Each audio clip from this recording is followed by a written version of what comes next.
is Friday, August 28th, 2020, my birthday. Welcome to VLAUGUST. Ooh, that's especially surprising because last night it was wow. Did I dip my finger in sugar last night before doing that? I don't know. As you can see, there is something here, but more importantly, here. I haven't really had anything on the sock for quite a while. So I think this is to blame. And if you'll notice, I didn't really center it properly. I'm going to try one more time, center it properly. And if I still get similar results, then I'm going to go back to using the gel bunion pads. So let's check the foot itself.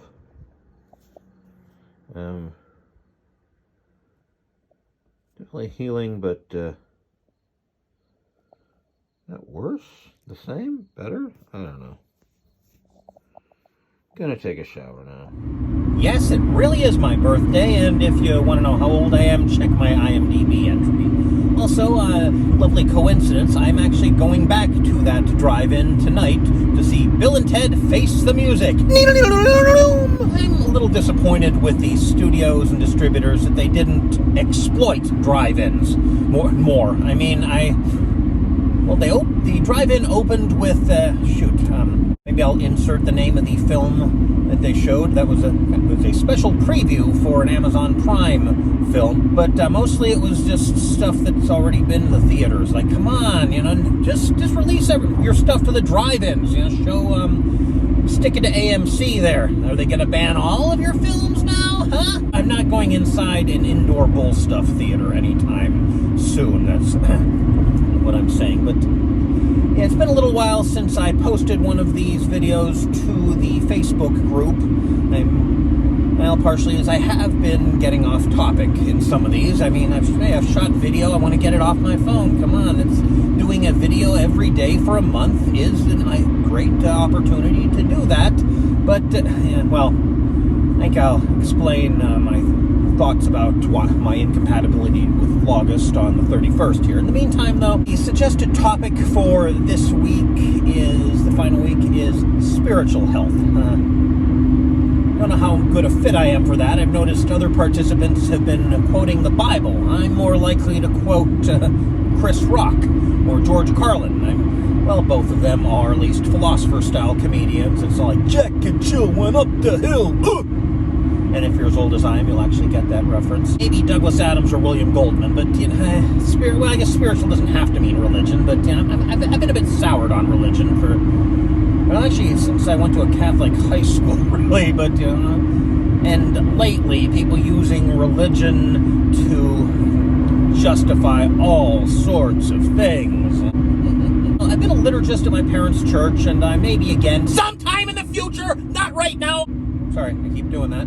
I've been deleting a lot of emails that say, hey, we need liturgists. Like, why are you putting people close together in a confined space right now? You're social. You know what? What's even more distant? Your individual homes. It's just, I don't know. I don't quite. I mean,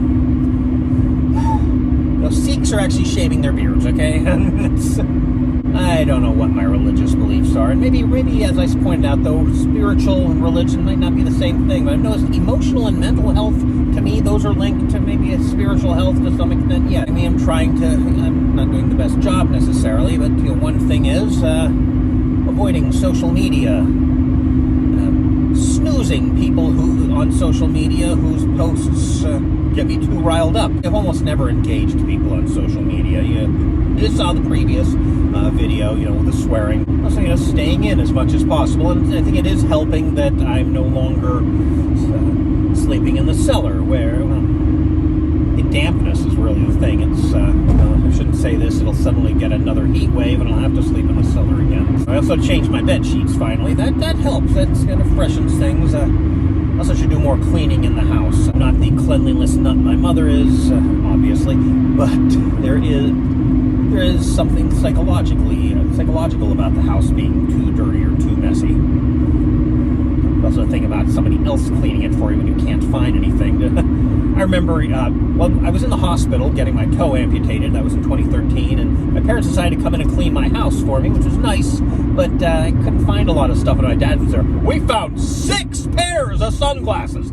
6 pairs! I'm here, wow, 6 pairs? What the hell happened to all the other pairs of sunglasses I own? Somebody broke into my house and stole the rest of my sunglasses! Dad, and I'm obviously asking this rhetorically, you're not an actor or cosplayer, are you? That's one problem with the pandemic. I can't spend time among people who I relate to more, you know.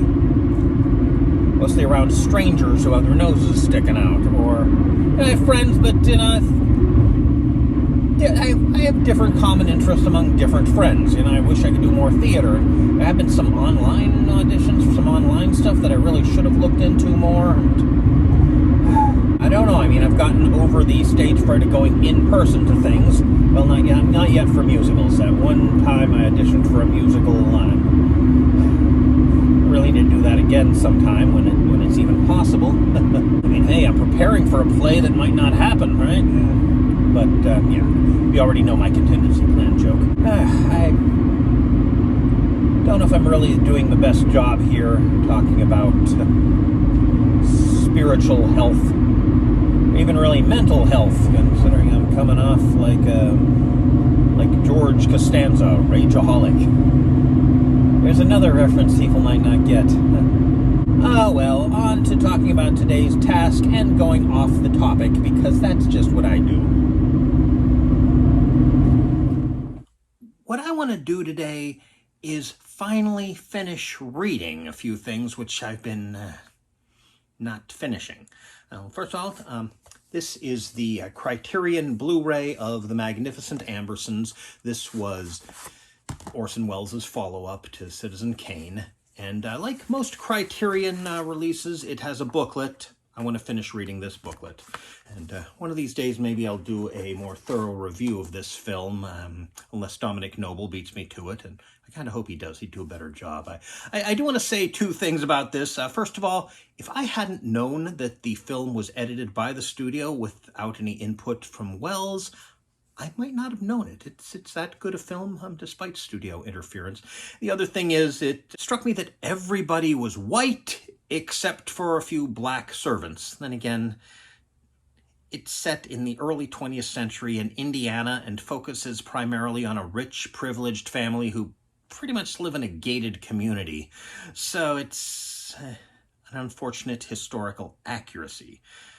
Plus, it could have been worse. There was a silent version of which this release includes a 2-reeler edited version, which, well, like a lot of silent films or films shot on nitrate stock, period, it might no longer exist in its entirety. But there, everyone was white, except for one black servant who was also white.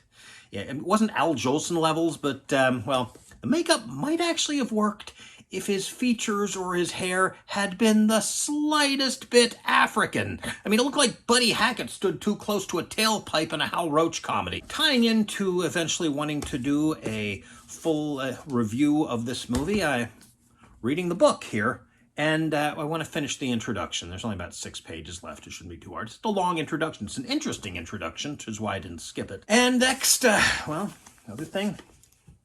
Not the entire book. I've actually read the entire book. It's kind of interesting. This particular edition has the text, content, whatever, of the 35th anniversary edition, which means it starts with an introduction to the 30th anniversary edition, then an introduction to the 25th anniversary edition, then the actual story, and then finally an excerpt from Buttercup's Baby, the sequel that William Goldman started working on, but never finished before he died.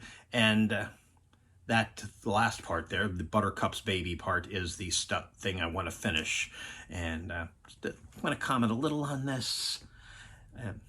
If you've never read the book before and you do get one where the text is the 30th anniversary edition, I recommend skip the intros, read the story proper, then the Buttercup's Baby stuff at the end, then go back and read the 25th anniversary intro, and then go all the way back to the beginning, and then realize, wait a minute, this is the title page. Oh, there's the 30th anniversary intro, and read that. I didn't. So I've already read the book, so I just want to read the extra parts. Also, maybe finish reading this. This is an English translation of Jungle Emperor Leo, Janguru Taite, known in the U.S. as Kimba the White Lion, and is also released in an unauthorized bootleg knockoff called The Lion King. Oh yeah, I went there.